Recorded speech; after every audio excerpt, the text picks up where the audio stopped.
En collaboration avec le Centre d'amitié autochtone de Val-d'Or, les Foreurs vont célébrer la journée de la réconciliation lors de leur affrontement du 30 septembre prochain. Et RNC Média a obtenu en primeur une image du chandail qui sera porté par l'équipe lors de cette rencontre. Le chandail a été conçu par Fabienne Magui, une artiste Anishinaabe originaire de Val-d'Or. Une cérémonie avec des acteurs des communautés de la région va précéder le match. L'hymne national sera également chanté par des membres des communautés autochtones.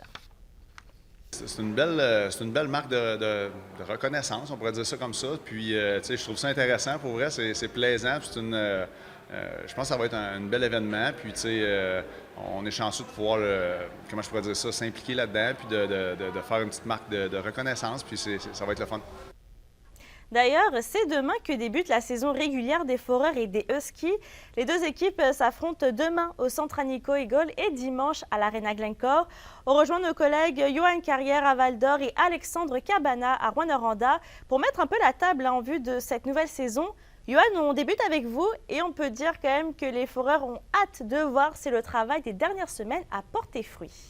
Et quoi de mieux que 2 matchs contre l'une des bonnes équipes de la Ligue pour justement mettre en œuvre ce qui a été travaillé durant le camp d'entraînement. On en a souvent parlé dernièrement, là, des nouveaux membres de l'équipe, tant sur la glace que derrière le banc. Les Foreurs là, sont donc encore en mode test et c'est certain qu'il y aura une progression durant l'année. Mais pour l'entraîneur-chef Maxime Desruisseaux, bien c'est quand même important de commencer l'année en force. Bien, écoute, c'est sûr qu'on a mis des choses en place défensivement, on a mis des choses en place offensivement, donc on veut voir ces concepts-là, puis on veut que les gars l'appliquent.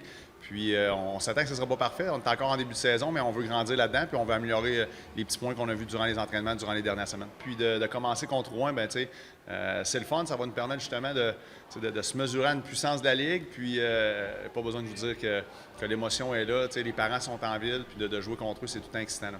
Bon, maintenant, chez les joueurs, les Foreurs ont peut-être un petit peu moins de vedettes que les Huskies cette année, mais il y en a tout de même qui vont être à surveiller. On pense notamment au défenseur tchèque Tomas Cibulka, qui va être le général à la ligne bleue du Vert et Or. Il sait qu'il va avoir un gros rôle à jouer, oui, sur la glace, mais aussi dans le vestiaire, en l'absence du capitaine David Doucet qui est blessé. Et un autre qu'on va avoir à l'œil, c'est l'attaquant Nathan Brisson, qui fête aujourd'hui ses 17 ans. Après une saison recrue de 23 points, il avoue que ses attentes sont élevées cette année. Il dit même avoir encore plus hâte au début de la saison que l'an dernier. Je vous laisse entendre les deux joueurs.